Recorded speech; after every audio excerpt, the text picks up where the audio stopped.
What is an entity relationship diagram? An entity relationship diagram is a type of diagram that lets you see how different entities, for example people, customer or other objects, relate to each other in an application or a database. They are created when a new system is being designed so that the development team can understand how to structure the database. They can also be created on an existing system to help the team understand how the system works and to find and resolve any issue. Here are the symbols of the ERD model. Entity relationship diagrams use a specific set of symbols such as shapes and arrows to depict the system and database. Here an example of ERD: student, student course and course. These are the entities and these are the attributes, and these are the relationship: one to many, many to one, like this. Components of an ERD. An ERD is made up of many different components: entity, relationship and attributes. Entity. An entity is a thing that can have data stored about it. It can be a physical object, for example car, person, a concept, for example address, or an event, for example student enrollment in a course. They represent nouns. They are usually represented as rectangles on an ERD with the entity name inside the rectangle.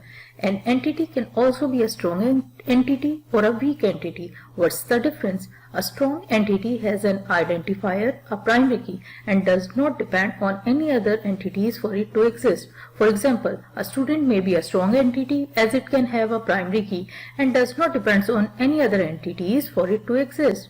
A weak entity is one that depends on a strong entity for existence.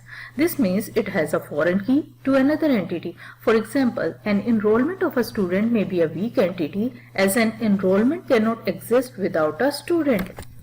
Relationship. A relationship in an ERD defines how two entities are related to each other. They can be derived from verbs when speaking about a database or a set of entities.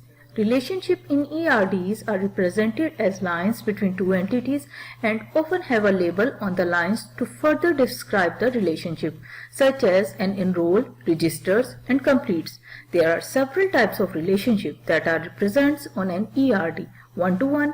One record of an entity is directly related to another record of an entity.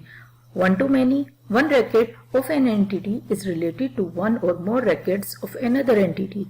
Many-to-many. Many records of one entity can be related to many records of another entity. Attributes. An attribute is a property of an entity or something that can be used to describe an entity. They are often represented as oval or an entries inside an entity. There are several different types of attributes represented on an entity or on an ERD. Simple. An attributes that cannot be split into other attributes such as first name. Composite. An attribute that can be split into other attributes such as name being split into first, middle and last name. Derived. An attribute that is calculated or determined from another attribute such as the age of record being calculated from the created database.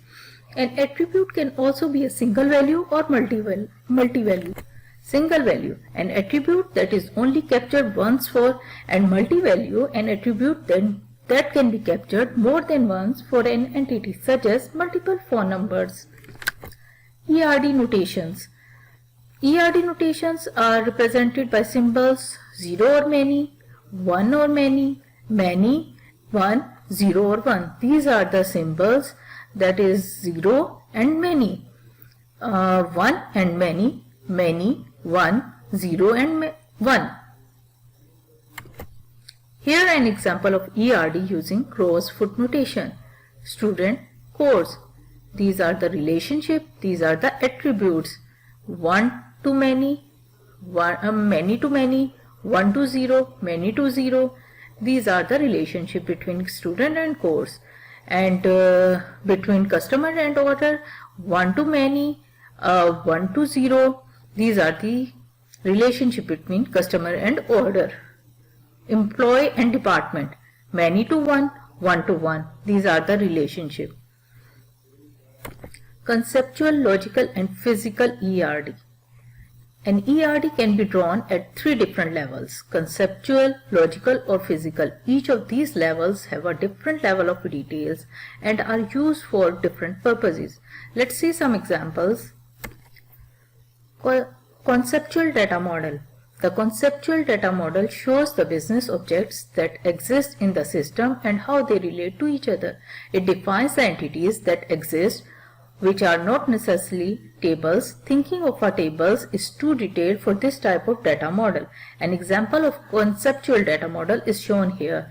It shows different student and course relationship, that is these are the conceptual level, many-to-many relationship.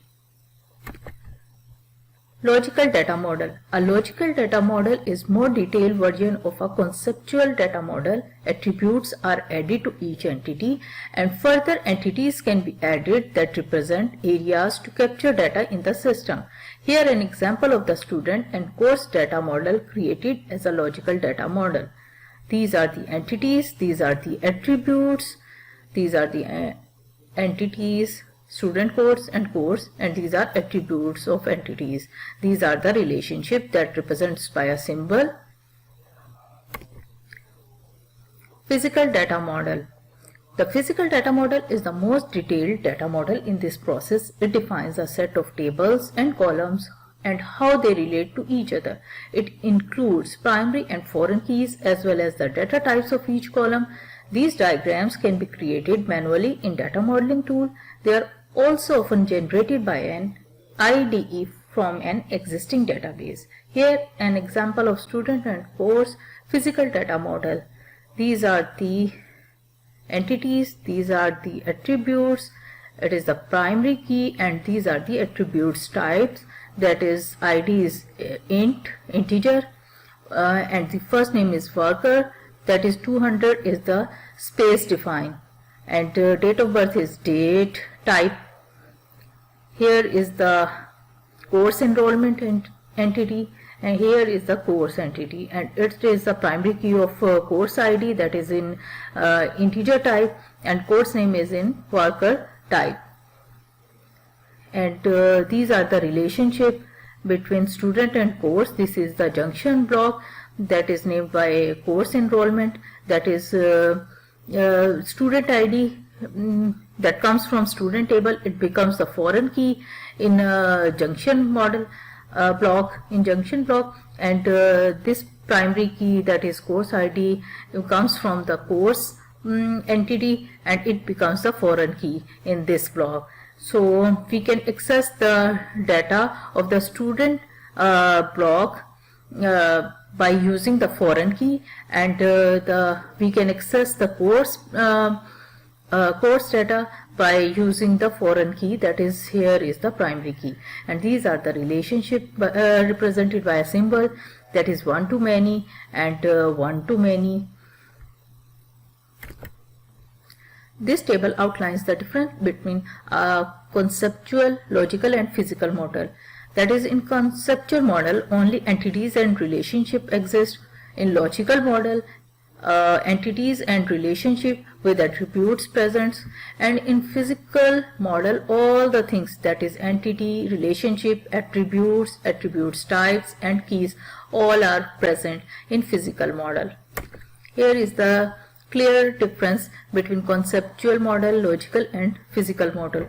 That is, conceptual is only the entities and their relationship. Logical, some detail can we add some more details, that is entities with attributes and relationship, which type of relationship they have. And in physical data model, more detailed, it is the complete detail of the ERD, that is entities with attributes, keys and attributes types and all the things. So these are the clear difference between these three levels of models.